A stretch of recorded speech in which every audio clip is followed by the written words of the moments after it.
창세기 1장 14절에서 19절까지 말씀, 제가 하나님 말씀을 봉독하겠습니다. 하나님 말씀에 귀를 기울이십시오. 하나님이 이르시되 하늘의 궁창에 광명체들이 있어 낮과 밤을 나뉘게 하고 그것들로 징조와 계절과 날과 해를 이루게 하라. 또 광명체들이 하늘의 궁창에 있어 땅을 비추라 하시니 그대로 되니라. 하나님이 두 큰 광명체를 만드사 큰 광명체로 낮을 주관하게 하시고 작은 광명체로 밤을 주관하게 하시며 또 별들을 만드시고 하나님이 그것들을 하늘의 궁창에 두어 땅을 비추게 하시며 낮과 밤을 주관하게 하시고 빛과 어둠을 나뉘게 하시니 하나님 보시기에 좋았더라. 저녁이 되고 아침이 되니 이는 넷째 날이니라. 아멘. 이것은 하나님 말씀입니다. 하나님께서 오늘 이 말씀을 통해서 우리에게 은혜 베풀어 주시기를 원합니다. 넷째 날입니다. 넷째 날. 여러분, 하나님의 이 창조가 며칠 동안 창조를 하셨죠? 6일이라고 하기도 하고 마지막 7일째 하나님이 쉬셨다고 하는데 그 쉬신 게 아니라 안식일을 창조하신 것으로 보기도 합니다. 그래서 6일 창조 또는 7일 창조로 우리가 봅니다. 여러분, 그 성경의 구조를 많이 보신 분들은 이해하시겠지만 가장 중요한 것은 항상 중간에 놓여 있습니다. 7일 중에 중간이 4일이죠. 오늘 여러분 보시는 이 본문이 위치상 굉장히 중요한 날입니다. 넷째 날. 그러고 보니 참 중요한 날이 아닌 게 없었어요. 첫째 날은 빛이 있으라 하셔서 중요하고, 둘째 날은 이래서 중요하고, 다 중요하다고 봤는데 이 넷째 날 이 위치상 볼 때 굉장히 중요한 자리에 있더라. 오늘 이게 왜 중요하냐면 이제 딱 보고 나니 지금까지 첫째 날, 둘째 날, 셋째 날까지 논리적으로 좀 부족했던 부분, 이상했던 부분이 딱 채워지는 부분입니다. 부자연스러웠던 부분이 있죠. 넷째 날이 하나님이 무엇을 만드십니까? 광명체, 해와 달과 별을 만든다. 가만히 생각해 보면 첫째 날 하나님 빛이 있으라 하시고, 그럼 그 빛은 태양이 아니었다, 그죠? 그리고 저녁이 되고 아침이 되니 첫째 날이었더라 했는데 태양과 달이 없는데 저녁이 되고 아침이 되었어요. 첫째 날, 둘째 날, 셋째 날, 넷째 날까지 온 거예요. 그리고 하나님이 셋째 날 뭘 만드십니까? 식물들을 만드시잖아요. 이제 여기 생명체를 채워 넣을 그들에게 줄 양식을 준비하시는데 채소와 그 씨 맺는 채소와 그 나무들과 태양이 없었는데도 있네요. 그죠? 조금 이상했던 그런 부분들이 이제 채워집니다. 여러분, 창세기, 특히 우리 창조 기사를 읽을 때 우리가 버려야 될 첫 번째가 과학이라고 했습니다. 과학. 우리 현대인들은 과학적인 사고에 굉장히 익숙하기 때문에 그런데 이 당시에 쓰여졌던 이 창세기가 쓰여지고 읽었던 사람들 당시에 어떻게 읽혔을까? 그들의 세계관과 그들의 눈으로 봐야 이것이 이해가 됩니다. 말하고자 하는 바는 이렇습니다. 빛이 없어도 환하게 다가오시는 주 예수 나의 당신이요. 세상에 빛을 비추는 것이 태양이 아니라 하나님이시다. 이해가십니까? 빛을 주시는 분이 하나님이시다. 시간을 창조하신 분이 누구다? 태양이 흘러가가지고 달이 이렇게 돌아서 이것이 보여주는 게 아니고 이것이 있기 전에 시간을 만드신 분이 하나님이시요. 생명력을 주셔서 모든 것이 자라게 하시는 이가 바로 하나님이시다. 저기 있는 태양이 아니다란 말이죠. 이 4일에 해와 달과 별을 4일째 만드심으로 말미암아서 앞에 있었던 것이 조금 이상한데 했던 것이 이제 부각이 되면서 그 메시지가 오롯하게 떠오르는 거죠. 이것을 주는 것이 태양이 아니라 생명을 주시는 분은 하나님이시다라는 것을 말한 겁니다. 1장 2절에 보시면 하나님이 이 천지를 창조하실 때 땅이 이미 있어요. 땅이 있는데 땅의 모습이 혼돈하고 공하다고 했습니다. 이 혼돈한 것을 질서 잡으시는 것이 첫 번째, 두 번째, 세 번째 날 하나님이 이 혼돈한 세상에 경계를 정하시고 궁창을 나눠서 하늘과 땅을 만드시고 땅에도 경계를 지어서 땅과 바다의 경계를 만드시고 하나님 모든 질서를 다 정하신 것이, 그래서 이 혼돈에서 질서를 잡으신 것이 첫째 날부터 셋째 날. 그리고 공허해서 이곳에 생명체가 없어요. 여기 하나님께서 축복하셔서 생명체를 불어넣는 것이 여기 넷째 날부터 여섯째 날까지입니다. 그 중에 이제 첫 번째 넷째 날에 이제 하나님이 전등을 다시는 거예요. 하나님 가실 집에. 자, 봅시다. 이 광명체를 만드시는데 하나님이 역할을 부여하십니다. 14절 하나님이 이르시되 하늘이 궁창에 광명체들이 있어라 말씀으로 하시죠. 그래서 낮과 밤을 나누게 하시고, 그 첫째 날 하나님이 낮과 밤을 이미 나누셨지만 이제 여기서 이제 그 첫째 날을 보완하기도 하고 이 광명체로 하여금 주관하게 하시는, 그러니까 이제 이 광명체들 해와 달과 별이 하나님이 그들에게 친히 이제 너는 이걸 해야 돼라고 임명을, 그 이제 사명을 주시는 거죠. 그들의 기능이 뭡니까? 징조와 계절과 날과 해를 이루게 하라. 첫 번째 하나님의 명령. 징조와 계절과 날과 해를 이루게 하라. 여러분 쉽게 생각하시면 달력이라고 생각하시면 되겠습니다. 기본적으로 농사력 있죠. 농사력. 우리가 볼 때 그 농사 짓는 분들은 그 농사 달력이라고 해가지고 씨를 언제 뿌려서 언제 물을 대고 막 이런 게 적혀 있다라고 들었습니다. 그러니까 이 과거에 이 당시에는 이제 농업을 주로 하던 때죠. 그러니까 하나님이 명령하신 거죠. 해와 달과 별에게. 우리는 달력이다. 그리고 그래서 이 달력, 이 농사력을 알게 하는 것도 있겠지만, 여러분 이 땅은 하나님이 거하시는 신전입니다. 예. 그래서 그런 관점으로 봤을 때는 하나님을 섬기게 하는 절기력. 여기 나오는 거 보셔서 아시겠지만 이제 7일째 안식일을 하나님이 창조를 하시고 또 때가 되면 유월절, 오순절, 뭐 초막절, 장막절 이런 여러 절기들도 이제 나오게 될 테고, 뭐 속죄일이라든지 그 달을 보면서 월삭이 언제고 초하루가 언제인지 알고, 그러니까 이걸 보고 어떻게 하라는 겁니까? 아, 지금 이제 하나님 찬양 예배하고 하는 이 절기가 됐구나. 뭘 보고 알아라? 해와 달과 별을 보고 알아라. 15절 또 광명체들이 하늘의 궁창에 있어 땅을 비추라. 하나님이 두 번째 임무를 주시는데요. 땅을 비추라. 여러분 그 히브리서 우리가 볼 때 나왔던 것들이 있는데 천사를 숭배하는 사람들이 당시에는 있었던 것 같아요. 그죠?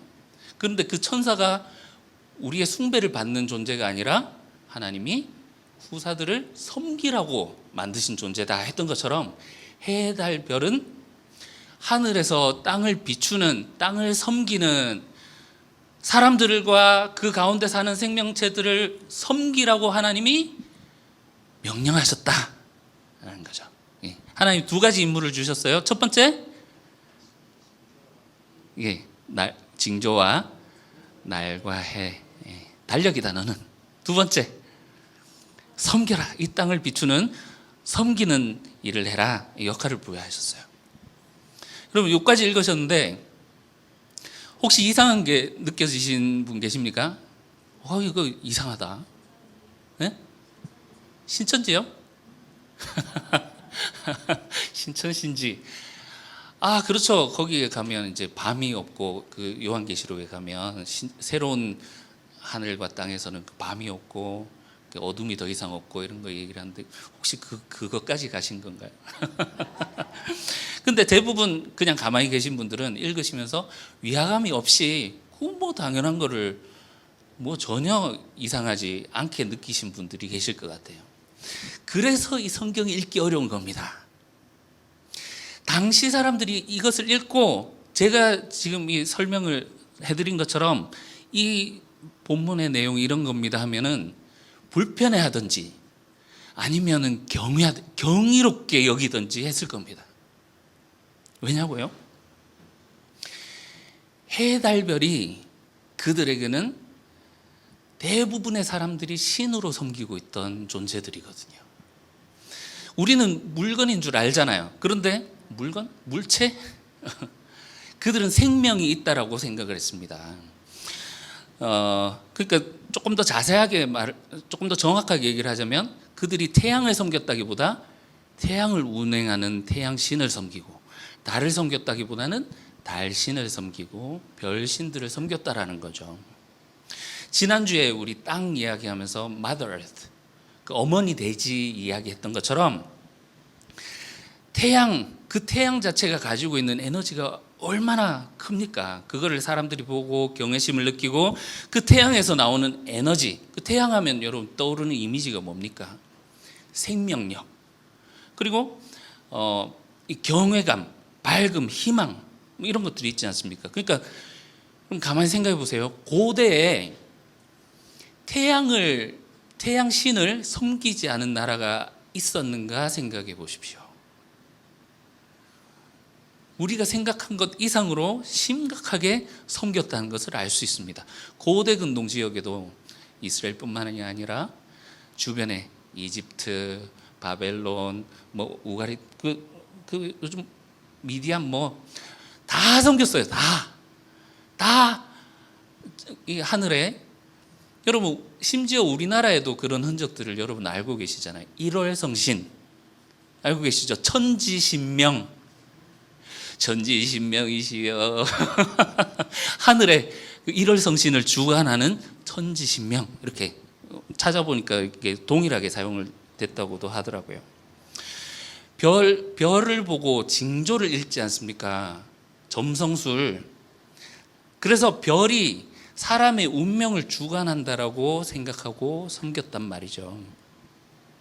여러분 창조기사의 가장 가운데 날 이 태양과 달과 별을 이야기하면서 여기에 딱 넣으면서 강조한 이유가 무엇일까요?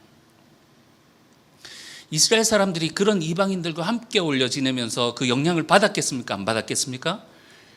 받았기 때문에 성경에 그거에 대한 경고가 엄청나게 많이 나와 있어요. 여러분 생각해 보십시오. 여러분 하나님 믿으시죠? 예, 저희 집이 이사를 많이 했는데 만약에 이렇다고 생각해 봅시다. 저희 이사할 때 보면 손 없는 날 있잖아요. 꼭 있고 그날 예약하려면 한참 전에 예약을 해야 돼요. 그래서 저희는 항상 손 있는 날 이렇게 이사를 했는데, 손이라는 게 손해지 않습니까? 만약에 두세 번 연달아서 이사를 할 때마다 교통사고가 나고 누가 다치고 물건이 부러지고 했다라고 하는 것을 경험해 봤다고 칩시다. 어떤 생각이 슬쩍 들까요? 손 있는 날이라서 그런가? 여러분 기독교인 중에도 그런 분들 있죠. 요즘 하는 일이 참 안 되고 하는 것마다 왜 이렇지 하는데 누가 이렇게 가면서 살이 꼈네. 뭐라고요? 아닙니다 하고 이렇게 하면 괜히 찝찝하고 아니 그런 일이 있지 않겠습니까? 그죠? 남편이 사업을 하는데 하면서 하는데 또 누가 끼어들으면 묘자리가 뭐 이렇게 써야 되는데 그래가지고 하면 이런 얘기 한두 번이 아니라 한 사람이 아니라 만약에 3명, 4명 전혀 알지도 못하게 이런 일이 우연하게 계속 나에게 들렸다. 그리스도인들이 넘어갈까요? 넘어가지 않을까요? 우리도 그럴 수 있는 것처럼 이 이스라엘 사람들이 주변에 있는 모든 국가들이 태양과 달과 별들을 섬기고 있는 사람들 가운데 살고 있는 거예요. 그러니까 우리가 왜 믿는 사람임에도 불구하고 결혼할 때 이 자녀들 궁합이 어떻게 되는지 보러 가는 사람이 있을까요? 없을까요? 우리 애들 좋은 대학교 가게 해달라고 입시 시절만 되면 터져나가는 거 아시죠? 예, 그 이제 갑바위도 그렇고 종교 사업 할 때 그때가 성숙입니다. 교회도 마찬가지고. 가만히 따지고 보면 이런 우상 숭배, 이런 샤머니즘이 두려울 때, 인간이 두려울 때, 그리고 욕망에 이끌릴 때 찾게 돼 있다라는 겁니다. 그래서 성경은 특히나 창세기 1장에서는 그 주변 나라의 사람들이 섬기고 있을 법한 신들을 다 갖다 세워놓죠. 공허의 신, 흑암의 신, 어둠의 신, 시면의 신, 심지어 하늘과 땅과 바다의 신, 다 하나님 앞에 무릎 꿇혀놓습니다. 하나님이 걔들 이제 때리기도 전에 그냥 하나님 한마디로 끝나잖아요. 끝나는 모습들을 우리가 봤잖아요. 어둠, 너 임마 밤에만 있어. 꼼짝 못하잖아. 물, 너 바다야. 너는 거기에 있어. 꼼짝 못하는 거 보셨죠? 그 신들 중에 가장 힘센 신이 아마도 태양과 달과 별의 신이 아닐까요? 가장 우리가 쉽게 볼 수 있고, 저 어렸을 때 고모가 달님한테 기도하면 소원 들어준다고 해가지고 달님, 왜냐면 태양은 좀 부담스럽잖아요. 그 따뜻한 그 느낌, 우리 가족들 건강하게 해달라고 그렇게 기도를 했던 적이 있는데, 성경은 분명하게 말합니다. 마, 그거 아니다. 그거 신 아니야. 신격 박탈. 누가 지었다? 하나님이 지으셨다. 그리고 그게 살아있다라고 생각한다고 인격 축출. 뭐라고 부릅니까? 광명체라고 부릅니다. 광명체. 광명체, 그 원어로 보면 등불이에요. 등불. 큰 등불, 작은 등불 하나님이 달아 놓으셨다 예요. 니는 달력이야. 그냥 등불이야. 인격도 아니고 신도 아니야 말하고 있는 거죠. 어느 정도 강조를 하느냐면 넷째 날에만 2번 반복해서 말하고 있습니다. 우리 14, 15절 보셨죠? 24절 보시면 하나님이 땅은 생물을 내라 하고 그대로 되니라 하나님 보시기에 좋았더라 나오거든요. 그런데 14절, 15절에 하나님이 하늘의 궁창에 광명체가 있고 땅을 비추어라 했는데 15, 16, 17, 18절에 다시 한번 반복해요. 얼마나 이걸 강조하는지 다시 한번 반복하는데, 여러분, 하나님이 사람을 손으로 만드셨죠? 사람만 손으로 만드신 게 아니고 여기 보면 하나님이 두 광명체들을 만드사, 하나님이 이걸 직접 만드셔서 궁창에 달았다 표현하고 있습니다.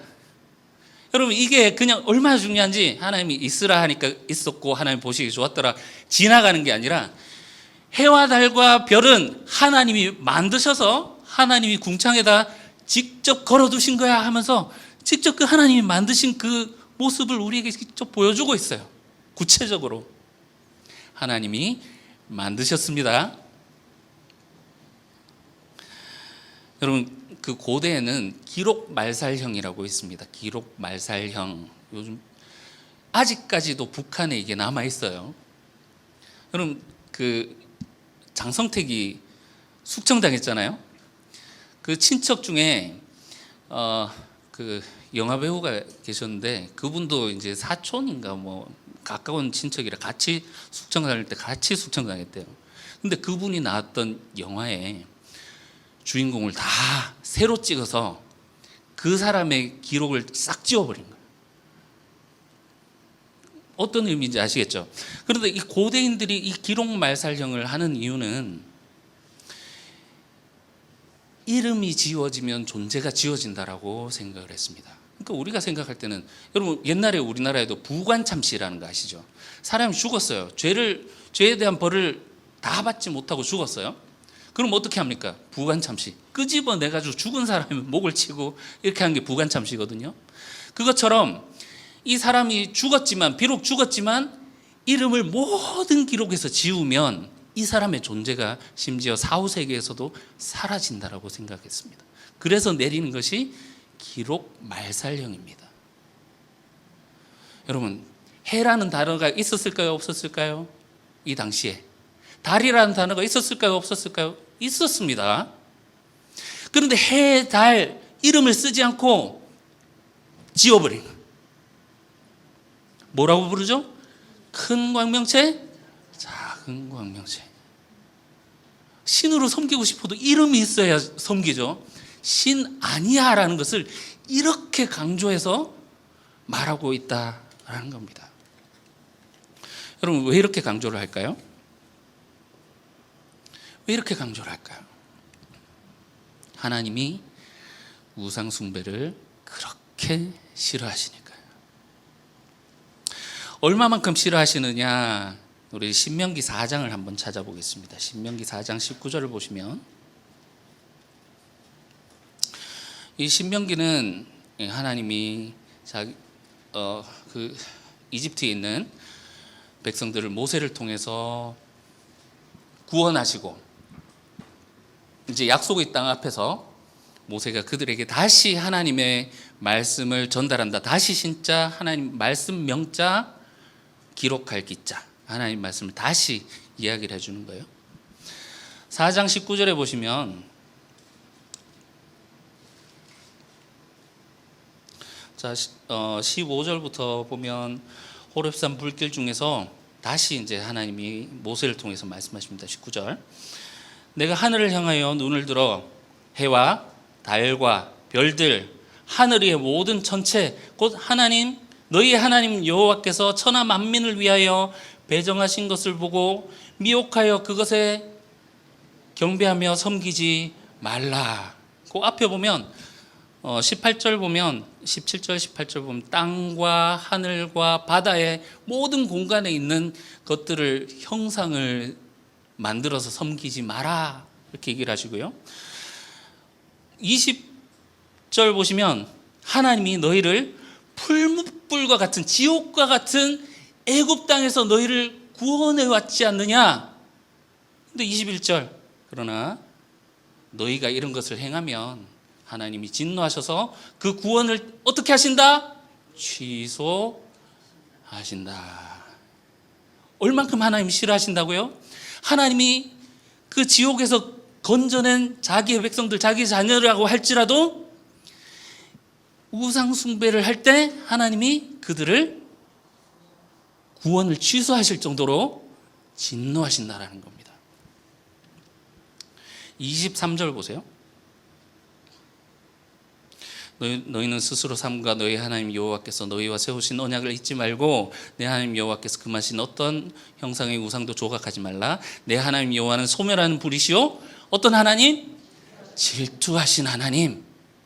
하나님은 우리를 이토록 사랑하시는데, 그래서 여러분 다른 신들, 그 신화들 보면 사람이 얼마나 하찮게 창조되었습니까? 그 일을 시키기 위해서 창조하고 우연히 창조되기도 하고 막 그들로 하여금 일을 시키고 신들에게 먹을 것을 갖다 바치게 하는데, 하나님은 모든 것을 다 준비해서 먹을 것을 주시고, 지금 하늘에 지금 별과 달과 지금 달고 계신 하나님 보이시죠? 누구를 위해서?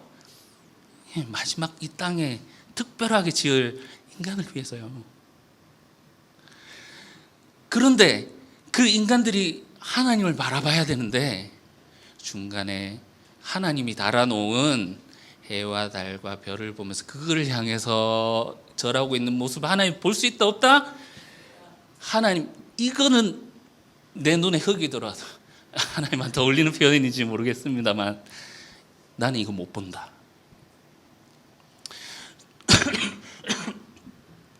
또 다른 이유가 있습니다. 우리가 창세기를 통해서 보시면 아시겠지만 하나님이 인간을 그곳에 특별히 만드시는데 인간만 특별히 자신의 형상으로 만드세요. 자신의 형상으로. 태양은 자기가 발광하는 게 맞죠? 그런데 달은 자기 빛이 아니고 태양이 비추는 것을 반사하잖아요.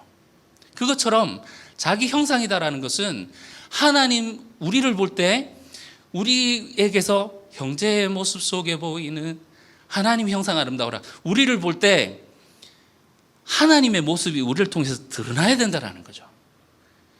하나님이 이 땅 가운데 인간을 지으신 목적 중에 하나는 이 인간을 통해서 통치하시겠다, 다스리겠다 작정하셨어요.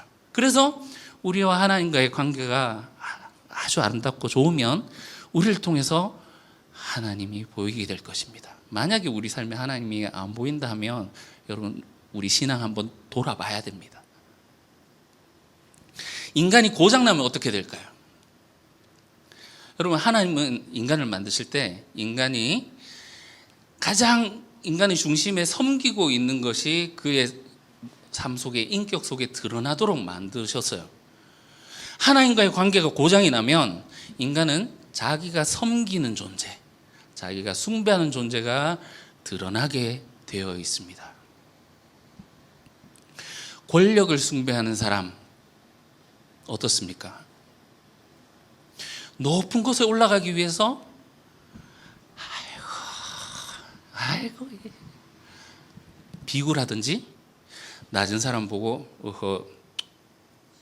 어디 지금 오만하든지 그렇습니까? 성적 쾌락을 쫓아다니는 사람 어떻습니까? 음란할 수밖에 없죠. 돈, 부를 쫓아가는 사람 탐욕스러울 수밖에 없습니다. 그리고 우리는 주변에 그런 사람들을 보아서 알고 있습니다. 여러분 그런 얘기 혹시 들으셨습니까? 네 예수 믿디만 인상이 변했다. 그런 얘기 들어보셨습니까? 반대도 될 수 있죠. 네 전에는 카드만 요즘 왜 그카노? 여러분 사람은 그 중심에 누가 있느냐에 따라서 얼굴에서도 드러납니다. 제가 인터넷을 보다가 글을 하나 봤어요. 요즘 사회적으로 이슈가 되는 게 층간소음, 층간흡연 굉장히 이슈가 되고 있죠. 누가 이제 쪽지를 딱 붙여놨어요. 현직 무당입니다. 그 15라인 거기서 화장실에서 담배 피우시는 분, 어제 제가 살을 날렸습니다. 그리 아십시오. 앞으로 담배 냄새 날 때마다 할 테니 각오하십시오. 이렇게 적어놨대요. 그리고 그 집에 담배 냄새가 뚝 끊겼답니다. 근데 제가 이것을 본 게 저도 집에서 밑에 집 사람이 화장실에서 담배를 피는데 너무 고통스러운 거예요. 안방에 담배 냄새가 이렇게 올라오니까. 현직 목사인데요. 그러고 나니까 할 말이 없더라고요. 여러분 현직 목사인데 저주를 날리겠습니까? 됩니까? 왜냐하면 우리가 믿는 하나님이 그런 하나님이 아니잖아요. 몇 번 찾아가고 어떻게 해결하긴 했는데 여러분 우리는 살을 날리는 존재가 아니라 지난주에 보셨던 것처럼 먹을 것을 주시는 하나님, 주변 사람들에게 축복과 생명을 나누어주는 존재인 줄 믿습니다. 여러분 우리가 누구를 섬기느냐에 따라 우리의 존재가 바뀌고 또한 우리의 삶이 바뀌게 되는 거죠. 우상숭배라는 것이 여러분 단순한 종교가 아닙니다. 여러분 중에 다른 신당에 가서 절하고 하나님하고 섬기고 이런 분 없으시죠? 1월 성신 물 떠놓고 기도하고 하시는 분 없으시잖아요. 그러나 오늘날 이런 고대의 신들은 다른 이름으로 환생했습니다. 여러분 우리가 우상숭배하면 막 목상에다 놔놓고 막 절하고 기도하는 이런 원시인들을 생각할 수가 있지만 고대인이 섬겼던 것이 그 신상이 아니라 신이었다는 사실, 그리고 태양이 아니라 태양신이었다는 사실을 우리가 기억해 보면 오늘날 아프로디테라는 신, 성의 신이거든요. 그 향 피우는 사람 없죠? 그런데 많은 여성들이 외모와 몸매 관리 때문에 그 섭식장애 걸리고 스트레스를 받아 한단 말이죠. 아르테미스, 그 다산의 신이거든요. 이 신을 섬기는 사람은 없지만 돈과 성공을 인생의 최고의 가치로 두고 사는 사람들이 많단 말이죠. 여러분 성경에 보면 바알과 아스타롯 뭐 아세라 신들 섬긴 사람, 요즘 그런 신을 섬긴 사람이 있습니까? 없습니까? 그것을 풍요의 신으로 섬긴 사람은 없지만 돈을 풍요의 신으로 섬기고 사는 사람들은 있단 말입니다. 오늘날 전쟁의 신은 군사력으로 환생했고, 성의 신은 외모 지상주의로, 재물의 신은 물질 만능주의로 다른 모습으로 환생해서 그들의 그 백성들을 모으고 있는 것을 우리가 보고 있지 않습니까? 문제는 사람은 자기가 섬기는 그 대상을 닮아가는 존재에 있다라는 겁니다. 하나님이 우린 하나님을 믿습니다 하지만 하나님을 믿으면서 돈을 동시에 숭배할 수가 있습니까? 없습니까? 가능하죠. 하나님을 섬기지만 권력을 따라갈 수가 있습니까? 없습니까? 가능합니다. 그의 삶에는 하나님이 드러날까요? 그가 쫓아가는 것이 드러날까요?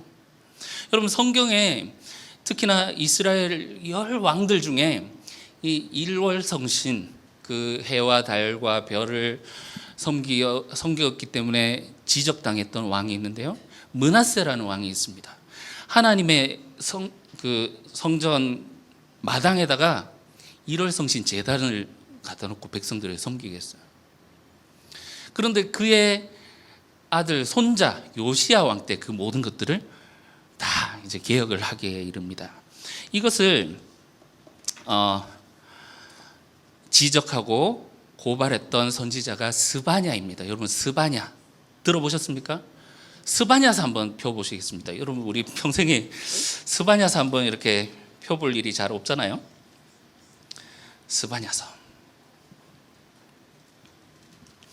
스바냐는 지적합니다. 이 우상 숭배 문제가요, 단순히 하나님이 너희를 사랑하시는데 왜 그를 찾지 않느냐 하는 이런 종교적인 문제만 지적하는 것이 아니라 이것이 사회적인 붕괴로 이어지는 것을 보여줍니다. 1장 4절에서 6절 보시면,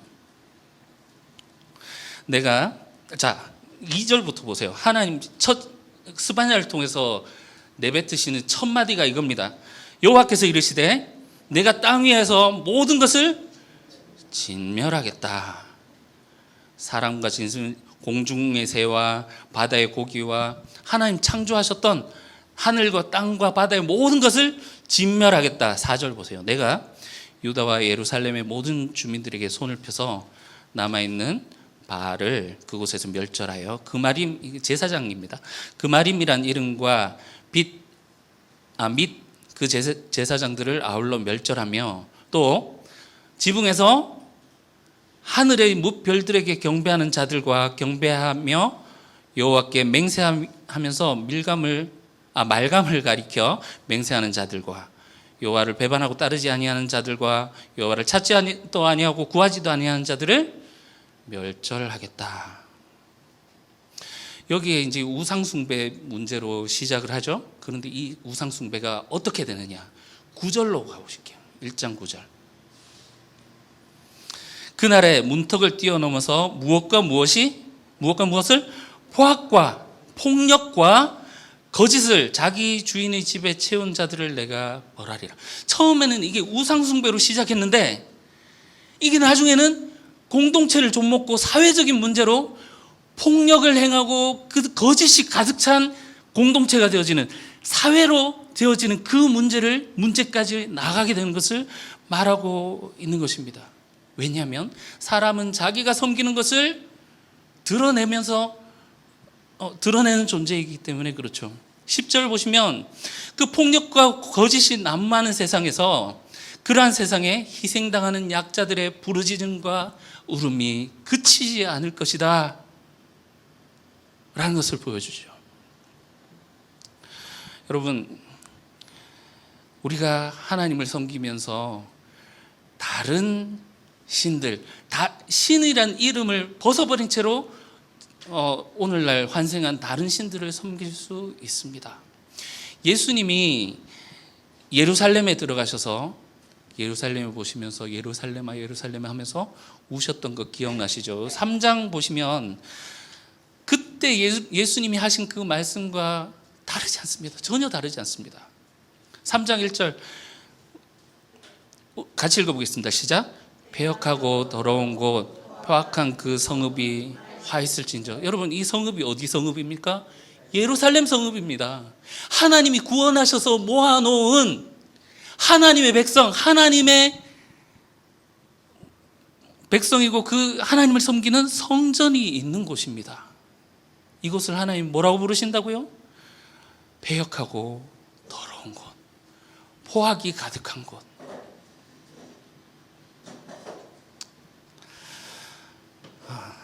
여러분, 이 스바냐라는 이름은 감추다, 숨기다 이런 의미가 있습니다. 그래서 이것을 이 이름이 두 가지로 드러납니다. 첫 번째는 1장 12절 보실게요. 스바냐 1장 12절. 하나님이 예루살렘에서 찌꺼기같이 가라앉아서 마음속에 스스로 이르기를 여호와께서는 복도 내지 않고 화도 내리지 아니하시라 하는 자들을 무엇으로 찾아다니신다고요?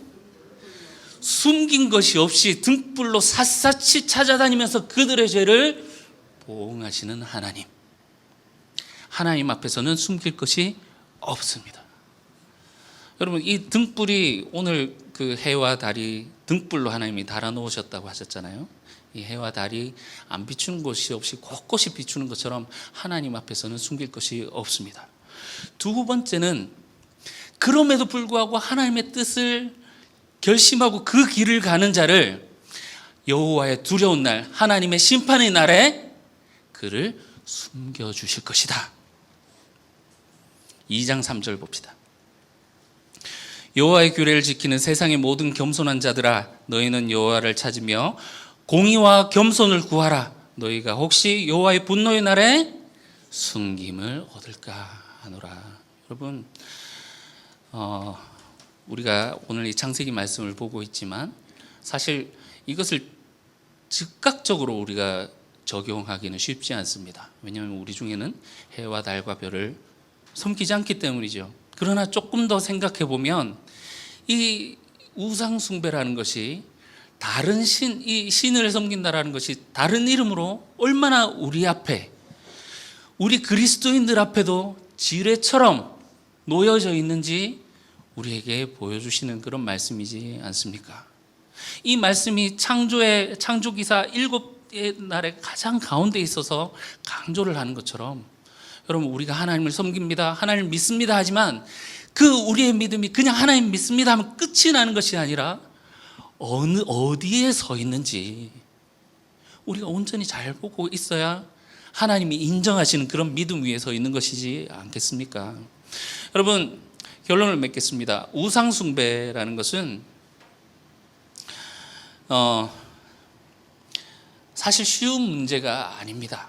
그냥 나는 우상 숭배 안 하는데요 하고 넘어가 버리기 쉽기 때문에 그렇죠. 그러나 우상이라는 것은 여러분, 하나님보다 더 높은 가치에 두는 것을 우상이라고 합니다. 여러분, 해, 달, 별의 위치를 보십시오. 하나님이 궁창에다가 해, 달, 별을 달아 놓으셨는데 하나님은 어디 계십니까? 하늘 위에 하늘에 계시죠. 누가 주관하십니까? 해, 달, 별을? 하나님이 주관하십니다. 그런데 사람들은 해, 달, 별, 빛나는 그 해, 달, 별의 시선이 뺏겨버리고 맙니다. 그것 위에 보이지 않는 하나님을 보지 않는다라는 거죠. 여러분, 이게 우상입니다. 우리 하나님을 믿습니다 하지만, 예루살렘 사람들이 하나님을 믿습니다 했지만 그들 가운데 찾아오신 하나님의 아들을 못 박았던 것도 하나님의 백성이 그랬습니다. 하나님을 잘 믿고 잘 섬기는 사람들이 그러했습니다. 그랬던 것처럼 여러분, 이 우상이란 것은 그 해달별 너머에, 우리의 시선 너머에 계신 그 하나님을 바라보지 못하게 하는 모든 것들이 우상인 줄로 믿습니다. 여러분, 이 우상을 믿고 그 우상을 따라가는 것에 그 근본적인 인간의 심리를 보니 두려움과 욕망이 그것의 시작이라고 말씀드렸습니다. 그래서 우리의 이 욕망이 우리를 지배하고 있는지, 무엇이 우리를 이끌고 있는지 살펴보고, 또 우리가 살아가면서 두려운 일들이 우리에게 닥칠지도 모르겠습니다. 여러분 그 시편 121편에 우리가 자주 부르는 찬양 중에 그런 말이 있는데 낮의 해와 밤의 달도 너를 해치지 못하고 상하지 못할 것이다. 이상하게 느끼셨죠? 왜 해와 달이 상하게 하지? 이렇게 광선이 우리를 힘들게 한다는 말인가? 뭐 이렇게 생각하실 수 있었겠지만 오늘 말씀을 듣고 보니 거기다가 해신, 달신을 넣어서 보십시오. 낮의 해신과 밤의 달신도 모든 사람들이 이것이 두렵고 섬겨야 될 대상이라고 머리를 조아리는 두려움의 대상이라고 할지라도 그것조차도 너희를 해치 못한다. 왜요? 하나님이 너희의 아버지이시기 때문에요. 이 하나님을 바라보시며 주님과 함께 동행하는 저와 여러분들 되시길 주님의 이름으로 축원합니다. 기도하겠습니다. 사랑하는 주님, 우리의 삶에 우리의 시선을 막고 우리의 눈앞에 바로 탁 붙어서 우리를 근심하게 하고 어렵게 하는 많은 일들이 있습니다. 또는 우리가 알지 못한 채로 욕심에 사로잡혀서 주님이 아닌 다른 것을 쫓기도 했었습니다. 주님, 이 시간 모든 것을 내려놓게 하시고 우리 스스로를 돌아보게 하셔서 하나님보다 더 높이 자리 잡고 있는 모든 것들을 이 시간 주님 앞에 내려놓게 주님 은총 베풀어 주시옵소서. 하나님 한 분만이 우리의 아버지가 되십니다. 거룩하신 예수님 이름으로 기도합니다. 아멘.